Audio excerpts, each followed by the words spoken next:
Hey y'all, welcome back to the channel. This here is Portie's Garage. As you can see, you got brother-in-law Mick here again. We are out on the back porch, and you can also see I've got some Baofeng set up here. You know what that means? It's Baofeng time. I'm going to be comparing UV5R to something new. So let me get set up, show you what comes in the boxes of each of these, and then we'll get into the differences between the UV5R and whatever this one is. All right, so I'm holding the camera here. As you can see, here is the UV5R. This is the 8-watt version. This is the one I showed before on the video. It is the Baofeng UV5R 8-watt. It came in a kit with the charger, base unit, and the plug. Came with a spare battery. Both the batteries, there's two batteries, one here that I've got connected, and this one that came with it, both 1800 milliamps. Comes with belt clips, couple straps, programming cable. I'm gonna call it the FBI style earphone and microphone. Came with the handset here. This is you can mount this up on your shoulder. It's a microphone and speaker. And why I got this whole kit here is that you can set up, since I do a lot of shooting, I've got some Walker headphones here that you can connect with the 3.5 into the bottom here. You can hear everything going on in your headset and talk on the microphone there. So that's what we talked about before. So what do I have here? You can see it's a little bigger. Oh, it is a UV5R, but this is an M Plus.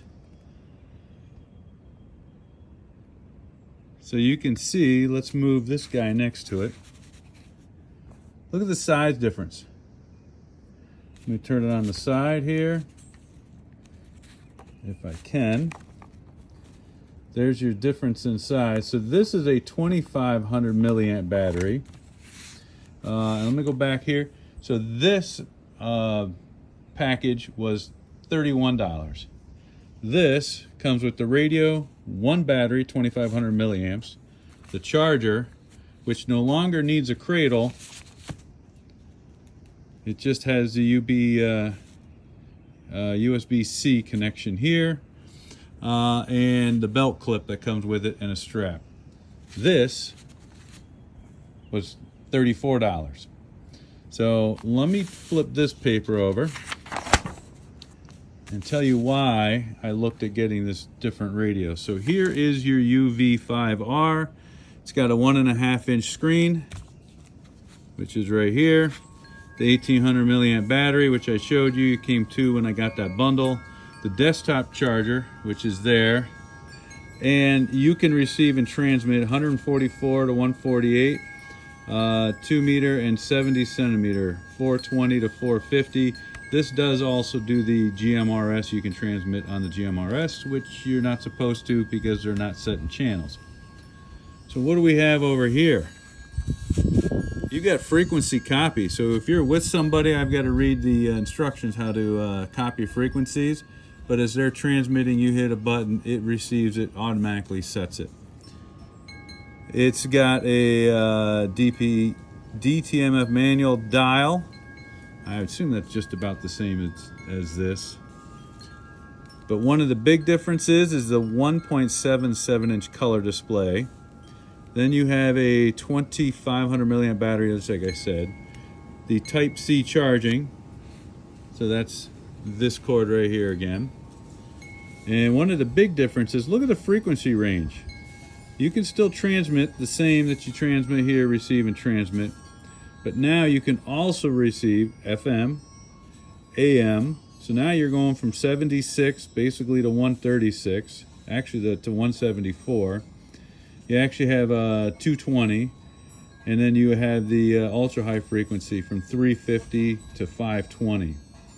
So you can receive a lot more frequencies. You can actually get air bands, you can get FM radio, and I'll show you some of those things on here. So let me get the camera set up and see if I can just display down and show you the differences between these two radios. So one thing you might want to think about with smaller size before I do, this may, if you're going to be using it in the woods, or paintball, or STHF, you may want something smaller that can fit in your gear that you have. This one is significantly bigger, but that LCD and the frequency range really stands out. Also to consider, if you're using the USB-C charging, you can just bring a power bank with you in your gear and recharge this. With this one, you've got to bring the whole cradle, the plug, and plug it in. That's not as field friendly. So let me get set up here and show you the display of these two different units. All right, I got this set up on the table. First thing I want to show you is I did program these in using the Chirp software. So I've got all these frequencies programmed in, and they both will use the Chirp software, the same programming cable that came in here. This one does 128 channels, this one does 999, so I stopped at 128 so I could keep them both the same. I am going to test some frequencies, so I wrote down some areas or repeaters nearby, see if we can hit them. So let's turn these guys on. Channel mode. So I'm on channel mode. Welcome. Channel mode. So immediately you can see the differences in the screens here. And you can also see I've got the names printed out. So if you go through the menus down here, go up and down, this is on menu 21 and 22. 21 you can set the top one, 22 you can set the bottom. This guy is exactly the same. This one is 24, this one's 25. So let's see.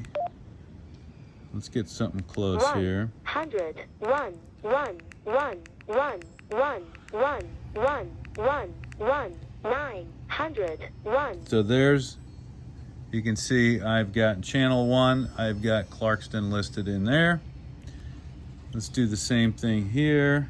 I'm on 23. 3, 2, Let's 2, 2, go. 2, 2, 1, 1, 1, 1. You can see it scrolling through all of them. 1, 1, 9, 8, 7, 6, 5, 4, 3, 2, 1. So that is set the same. They're actually both on 1 here. I'll go down one more. 2. That's set to 2. And I'll do the same thing on this guy. 108, 1, 1. Let's go through all of these and go to channel 2. 1, 2. All right, so I've got channel 2 on the top. Oops, sorry, off to the side. Channel 2 on top here. Channel 1 on the bottom. I love that you can have the names and you're not just looking at frequencies. So that's something interesting, and you can just see the difference in the screens there. Let's get both these brought up.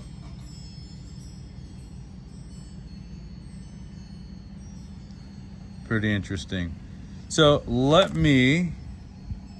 this guy's on the Clarkston repeater.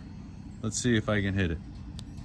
KE8UWY, just doing a antenna test. I don't think I hit that guy. So let's try it on here. Now this one does have the bigger Nagoya antenna on. KE8UWY, just doing an antenna test. See, I didn't hit that. All right, let's try the Holly. KE8UWY, just doing an antenna test. So you can see I hit that.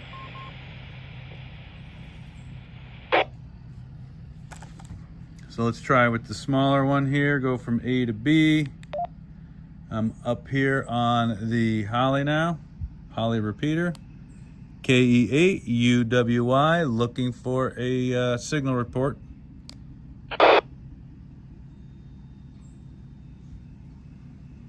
Now that one did not hit it. Let me switch antennas and see what happens.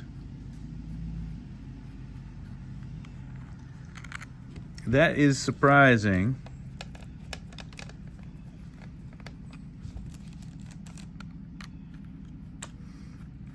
And I am going to hook this up to the SWR. I've got my mag mount over there, and see if this is actually putting out. This is supposed to be 8 watts. So I am on Holly. KE8 UWI, just looking or doing antenna test. See, now it hits it. So this Nagoya definitely makes a big difference over this. So I'm going to try a couple more. So that Holly was 7.6 miles away. I'm actually going to try a Pontiac repeater, which is channel 5. 900, 3, 4, 5. Let's see if I can hit it here. KE8 UWI, just doing an antenna test. This is the W8OAK repeater. So that is 13 miles away. I'm going to try to the top of Troy, which is 22 miles away, which is channel 7. 4, Oops, wrong 5, way. 6, 7. All right, let's try this. KE8 UWI, just testing antennas on a handheld Baofeng. I did not hit it. So I'm actually going to try the other handheld here with this antenna and see if I can hit that Pontiac. Then I'm going to go to an airband and show you the airband and show you a couple other features here. So I want to go to channel 5. 1, 2, 3, 4, 5. It does say Pontiac. Oh, there's someone coming in already. KE8 UWI, just testing a handheld Baofeng. That did not come in as clear, but it is coming in. It's hitting something. All right. So let's go show you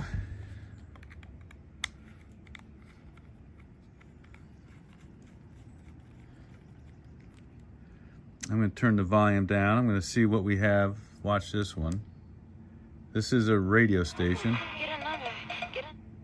So you can actually get FM radio. That's a radio station up in Midland coming in, which is interesting.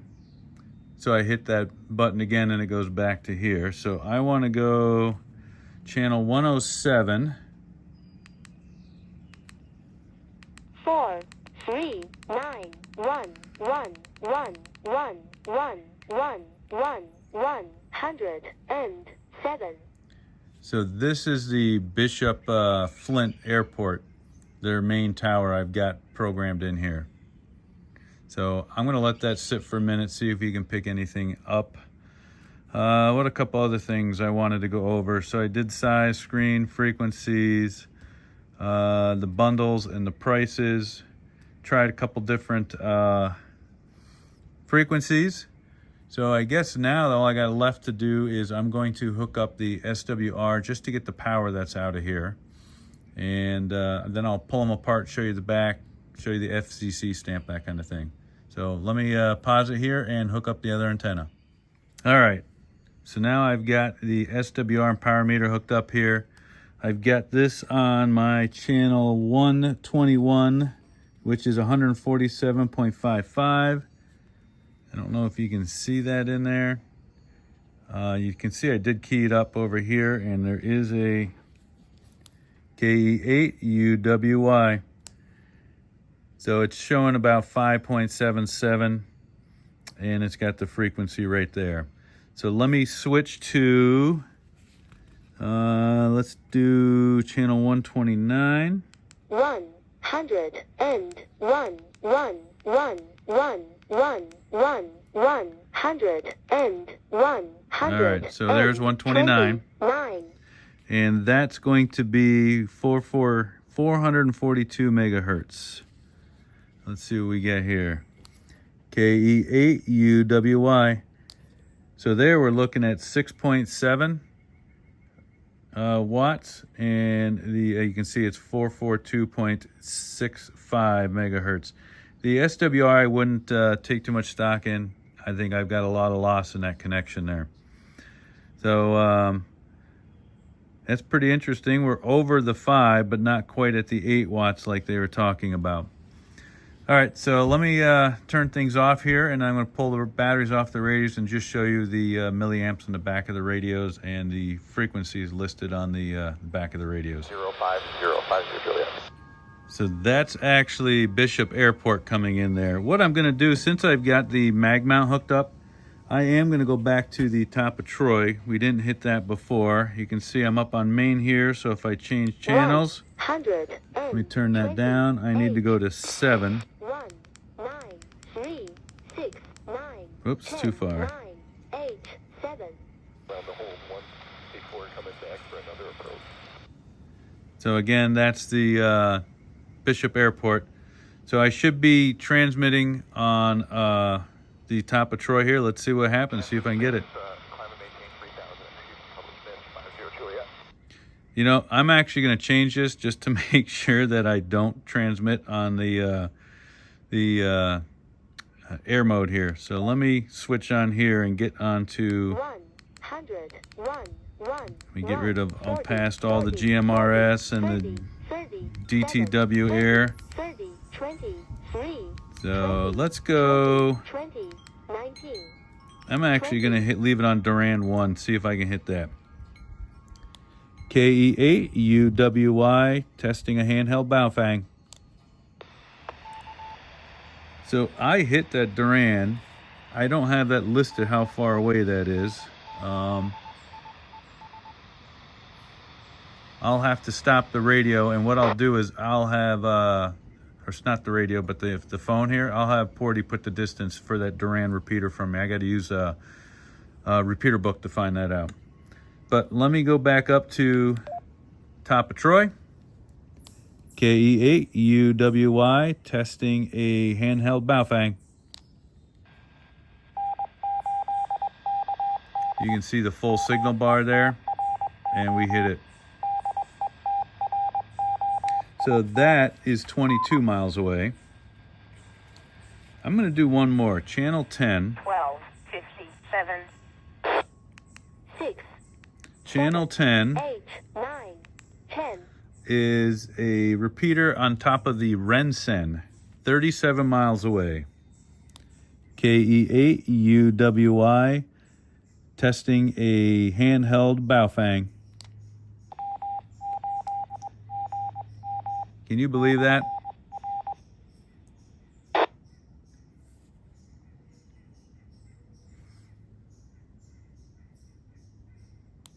KE8UWY, wondering if anybody can give me a signal report if I'm coming in clear on a 5-watt Baofeng.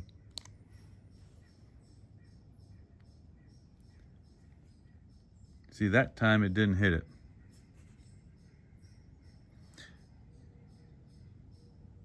That's interesting. I hit it the first time though.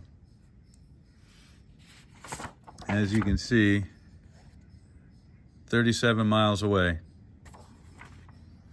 All right, now I'll stop the radio or the program here and flip it over, tear the batteries apart, let you look inside.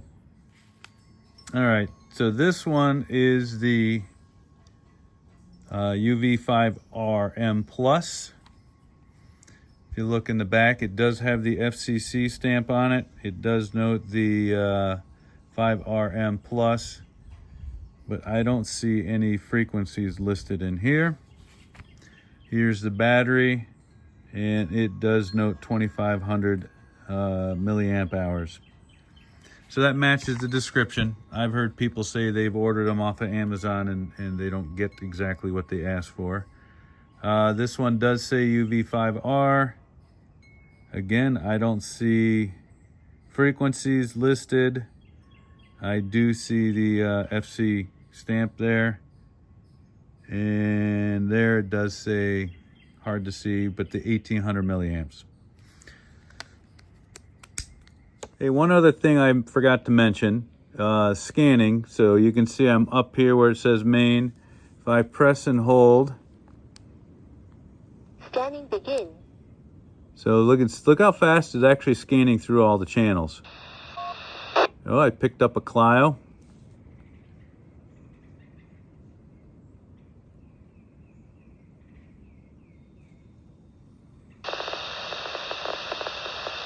Actually getting some noise on the simplex.